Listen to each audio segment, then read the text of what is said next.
Welcome back. Still with me in studio, Kizito Okechukwu from Africa Entrepreneur, and from our bureau in Cape Town, Tracey Webster from the Branson Centre of Entrepreneurship. During that break, one of the gents, thank you Chris, from the CNBC newsroom came running in with one of today's papers, and I just want to read you something here. The headline is Basel threat to cost of capital banks. The cost of capital for South African banks could rise by as much as 30% if they were to adopt the tougher Basel III regulations in their existing form. This is according to a leading banker. The scary part here is that it says increases in capital raising costs could force banks to lower their appetite to lend or make borrowing more expensive. That to me says an entrepreneur, Tracey, and I want your opinion on this, the door's closing like that. Bang! Because the banks are saying, we're not going to take the risk. And it's a risky business, isn't it? It is. You know, we have discovered with our entrepreneurs, our entrepreneurs are really looking for very small loans. I'm talking sometimes they just need 10, 20,000. They're not banked right now. They have no credit history. They're typically on pay-as-you-go. They're, working out of internet cafes. They have no collateral, and so they really don't have any credit history. Now, it's very difficult for somebody like that presently to be able to access finance from banks.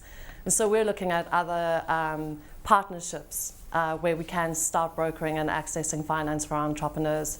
It hasn't come through the banks. Are banks too monopolistic? You know, Jeremy, it gets interesting when an entrepreneur, aspiring entrepreneur, goes to the bank and then he can get a fund. But Jeremy, if I want to go to do shopping, maybe at Santa Mall, and then I need funds, or maybe I need loans, or maybe I need credit, the bank will easily give it to me. Even if I need 20,000, 30,000, I easily get that. But an entrepreneur that got an idea, everything, say, I need, like Tracey was saying, their businesses they support is like only 10, 20,000. Then an entrepreneur that says to the bank, I need 20,000. They can't. But if I say I need credit to go shopping, it's there. You can get it. It's there for me. So I think we have a long way. I think we have a long way to go. I think the bank needs to buy into the idea. They need to buy into this idea to see that we are not only this is the main focus on this is about developing the economy. I think they need to see the other side of it and not the other side of it. Tracey, are we concentrating too much in Africa on, and it's a point we sort of touched on before the break, are we concentrating too much on big business and not looking at where the real employment can come from, and that's your SMEs? Yeah, I absolutely agree with you. I think what you don't see are the amazing entrepreneurs in far-flung communities in our townships that suddenly spot a gap or an opportunity. So, for example, we support a woman called Dupur that realized that children weren't going to school because they didn't have transport to get there, and she instantly was concerned about that, and so decided to start a transport business.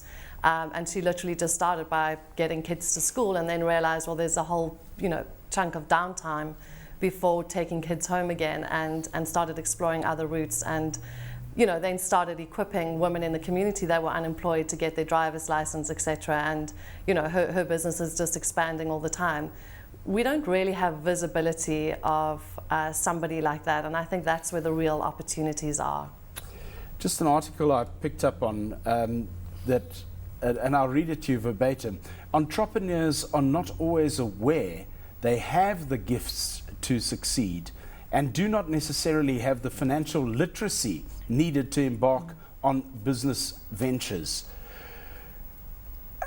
Surely this comes down to education in schools. We need to start teaching kids from when they're entering high school. I mean, I finished university and nobody taught me how to balance a checkbook. Not that there are chicks around now. That's giving my age away. Oh my goodness gracious me. Okay. You know, entrepreneurs, it's a very difficult one, Jeremy, because now we have to say, because I knew of actually the word entrepreneur a few years ago, because I never heard of it. So I think what we have to do, like you read, someone from Sudan said something, I think it was president or so. I think the government doesn't also need to be kicked away. I think what we need is an honest partnership of all the stakeholders to say, let the government come through, let the private sector come through. Let's see, how could we make this work? How could we incorporate this in schools, in high schools, that if I finish grade 12, my matric, I will actually be clear what it means to be an entrepreneur. Well, that's an interesting fact there, because evidently, according to an article that came out of a White House meeting, 35% of all tenders that were given by the United States government went to small, medium enterprises. We have a tendency in Africa where we've got this tender process going on, which doesn't enhance that SME sector. Tracey, how do we break through this, because it is a problem?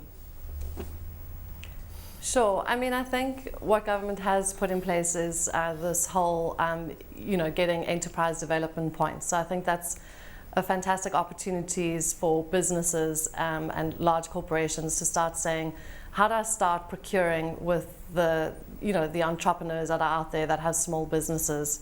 And so I think if businesses can really start taking that seriously, especially the medium and small businesses, start saying, how do I actually create procurement opportunities for the entrepreneurs that typically we support? And that's when I think government, along with corporate, along with organizations like ourselves, can start doing something really effective. And then we're also I've run a workshop with our entrepreneurs to start unpacking the regulatory environment, which we've actually sent through to Pravin Gordon. And I mean, there are a lot of things that government has got in place, but it hasn't, it's kind of been developed, the one shoe sort of fits all. And we're saying that the very small entrepreneurs that are just starting out, that run small businesses, no one's actually gone down and drilled down into policy around ensuring that those smaller guys can actually be playing an environment which is easy for them, to register their businesses and take advantage of the opportunities that are out there that government has put in place. But I mean, if I was going to open a business tomorrow, I would have serious problems, because you've got all sorts of commissions that are running. You've got the National Planning Commission, you've got SARS to deal with, you've got RICA and all the rest of it. It just makes life so damn difficult to start an SME and start employing people. And to be honest, that is where the growth is going to come from. You've seen it in your home country, in Nigeria, where the growth is in the small, medium enterprises. You know what, Jeremy? It's very interesting what you're saying, because I think as an entrepreneur, what we just have to do is to say, like you mentioned the National Planning Commission. They just launched a project, which is the NDP project, which Minister Trevor Manuel and Cyril Ramaphosa was handling. I think those mediums are brilliant. Like today also at the business breakfast, we had City of Joburg. They launched GDS Strategy 2040 and so on. What I think is, in all these, we still, both the NDP, GDS, all of us, we're still going to the same point. And the same point is, how could we help these small businesses? How could we get them to kickstart their businesses? Lutnin from Fitzgerald company in the USA, he said when they were trying to tax the rich people in the state, he mentioned something very brilliant. He said, we really don't have to focus on taxing the rich. Let's focus, how could the rich put their money in to support small businesses? And I think that's what in Africa we need to do now. Yeah. How could the rich, the billionaires, how could they support small businesses? So we don't need to tax them to say, pay more tax, and the tax we don't, you know. That's a very good point, because, I mean, Tracey, you tax the rich, that money goes into the fiscus, but you could turn around to the rich and say, please support the following 10 SMEs and give them not only money, but mentorship and guidance and all the rest of it, which is what you guys are all about. Absolutely, so powerful. And I think as soon as you start engaging with the entrepreneurs, I mean, it's absolutely inspirational to meet these guys, to see their business ideas.